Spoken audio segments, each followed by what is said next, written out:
ये हमारे पास में एक स्केल है, एक स्केल है मेरे भाई। इसका जो एंगल, जो इसकी लंबाई है वो भैया 180 अंश है। इस पर भैया हम डाल देंगे एक प्रॉपर तरीके से लंब सीधा। तो क्या इन दोनों भागों को आपस में, मतलब दोनों भागों में अलग अलग कर देगा, यानी इस पटरी को दो भागों में बना देगा।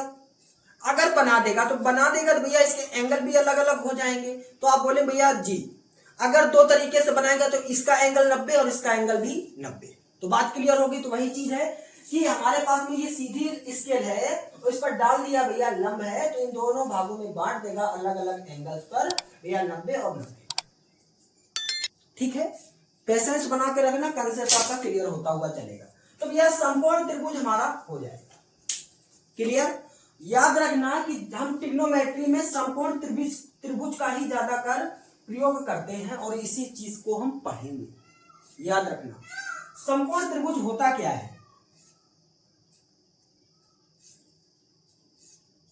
भैया ये हमारा 90 डिग्री होता है। बात क्लियर हो गई, अभी बताए हैं। इसका हमने नाम दे दिया भैया ए, बी और सी। याद रखना जो रेखा हमारी ऊर्ध्वाधर खड़ी हुई है, जो रेखा हमारी ऊर्ध्वाधर खड़ी हुई है, इसको बोला जाता है भैया लंब। क्या मेरे प्यारे भाई? लंब। ठीक है, जो हमारी लाइन जो है स्ट्रेट है, बिल्कुल खड़ी हुई है, उसको क्या बोलेंगे? आप बोले भैया लंब, यानी परपेंडिकुलर हो गई। ठीक, इसी को ही भैया हम परपेंडिकुलर बोलते हैं, प्रेजेंट बाय पी।